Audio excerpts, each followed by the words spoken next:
Saludos, mi nombre es Radio Encarnación, soy estudiante de la Universidad Autónoma de Santo Domingo. Este es un trabajo de la asignatura Introducción a la Literatura Española 2 con el maestro Valentín Amaro. En el día de hoy les estaré hablando sobre movimientos literarios españoles durante los siglos XVIII, XIX y XX. La literatura española durante los siglos XIX y XX estuvo marcada por los profundos cambios políticos, sociales, históricos y culturales por los que atravesó España durante este largo periodo. A través de distintos movimientos, los autores buscaban representar la realidad de su tiempo. No solo utilizaban la literatura como un medio de expresión artística, sino también como un medio para analizar la realidad, criticar la sociedad y transmitir ideas y emociones humanas. Dentro de este lapso de tiempo no solamente tenemos movimientos literarios, sino que también tenemos generaciones, por lo tanto trataré de explicarlo. Lo primero es que un movimiento literario es una tendencia artística que busca, o que más bien agrupa un conjunto de escritores durante un periodo de tiempo y un espacio geográfico determinado. Estos suelen compartir temas, estilos y se identifican por reaccionar de la misma manera en cuanto a los cambios políticos y sociales. En cambio, una generación literaria es un grupo de escritores que nacen en un lapso de tiempo cercano y que se enfrentan a un mismo problema. De este modo, este grupo de escritores suelen reaccionar de forma similar ante ese mismo problema.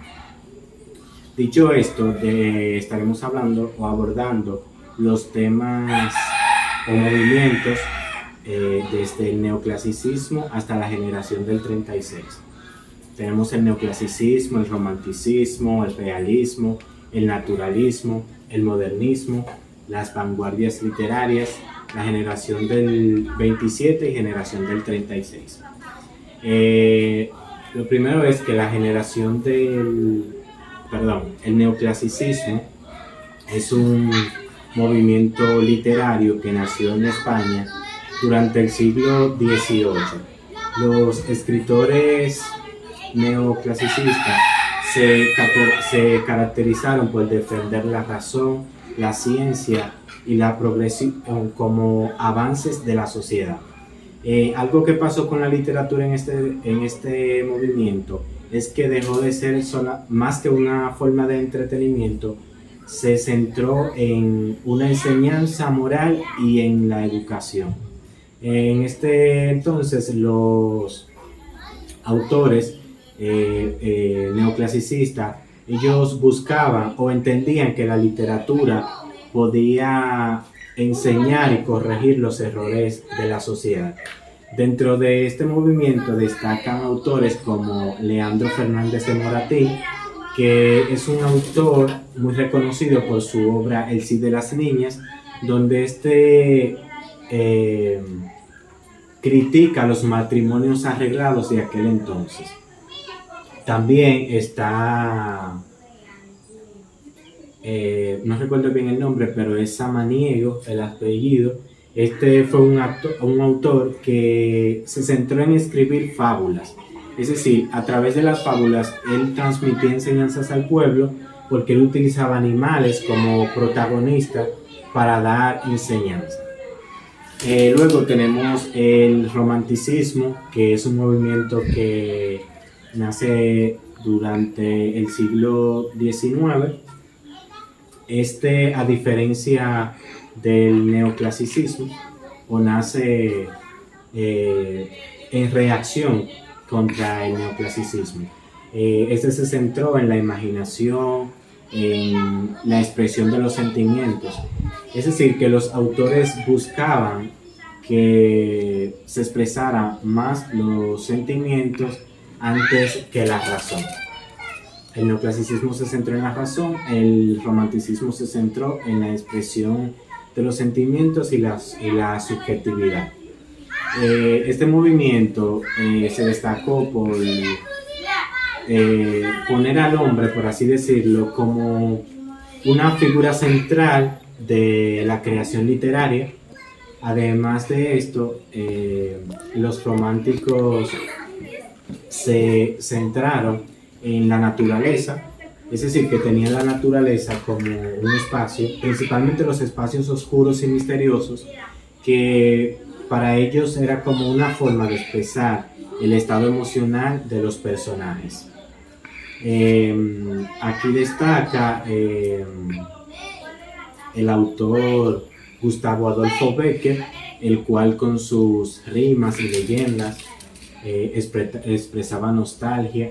También destaca José de Espronceda, que escribió una obra titulada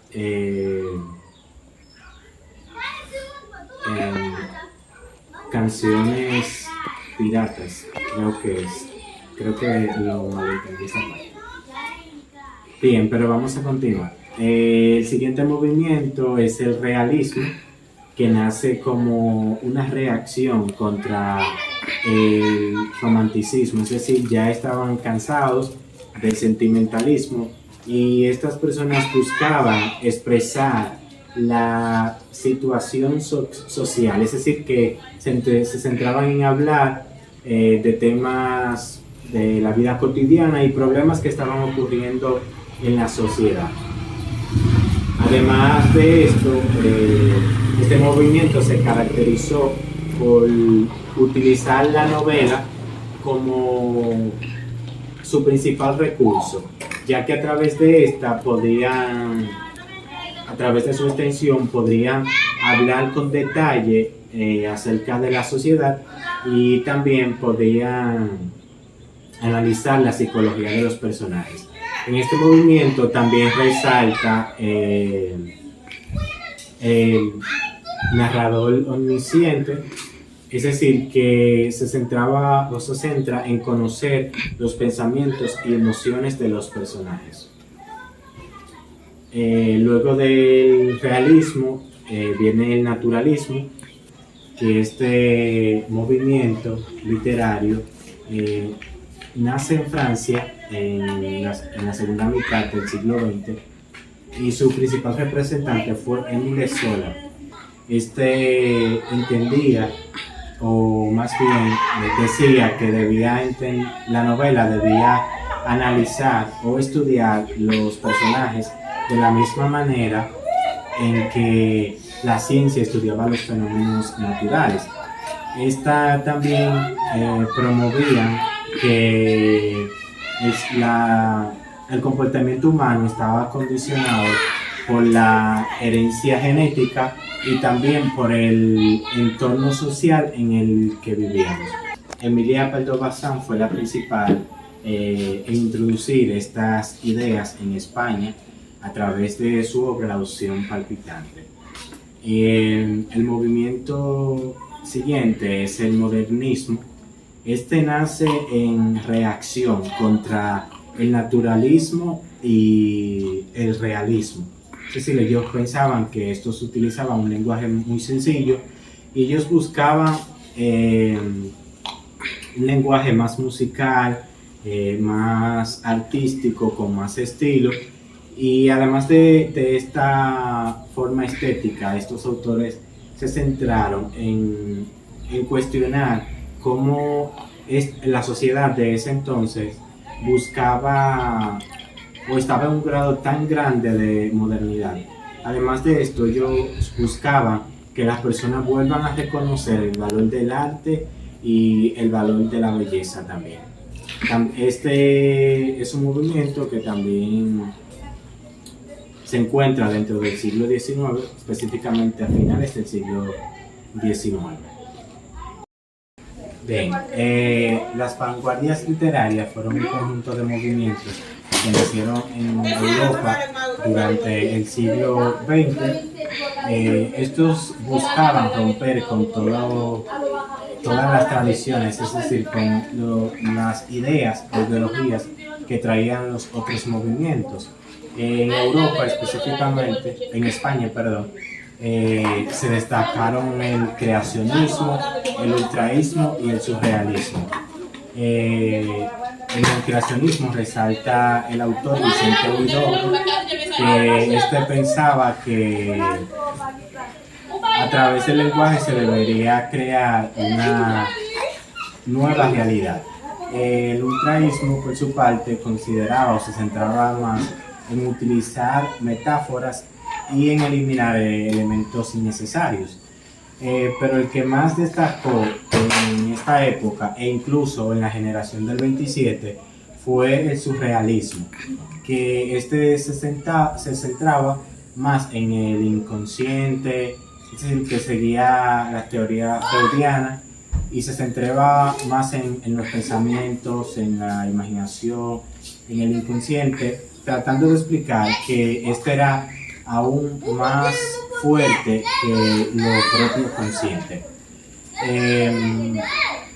También tenemos la generación del 27, que es una generación que resalta bastante, es una de las más brillantes. Tuvo sus inicios en el tricentenario de la muerte de Luis de Góngora, donde este grupo de autores se reunieron y a partir de ahí este homenaje sirvió como el punto de partida. Es decir, que ellos buscaban recuperar las ideologías antiguas acerca de la literatura, pero sin perder el estilo de las vanguardias. Uno de los autores que destaca en este movimiento es Federico García Lorca, con su obra Un poeta en Nueva York, y también hay otras obras de este autor. Por último tenemos la generación del 36, que nace en el siglo XX también, pero en el momento de la Guerra Civil Española.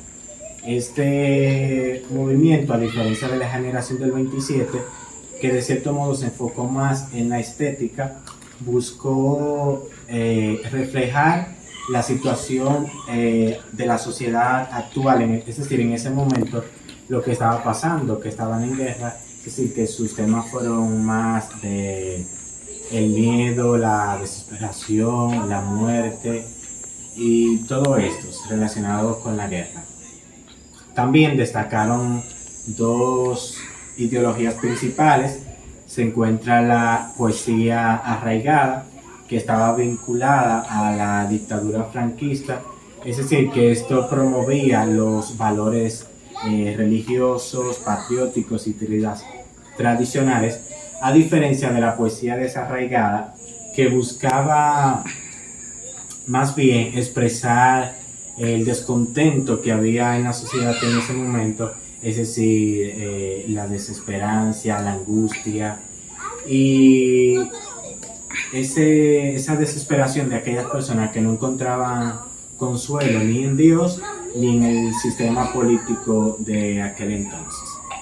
Bien, esto ha sido todo de mi parte, y pues resaltar que cada movimiento nace a partir de situaciones que ocurren en la sociedad, y ha sido todo. Muchas gracias.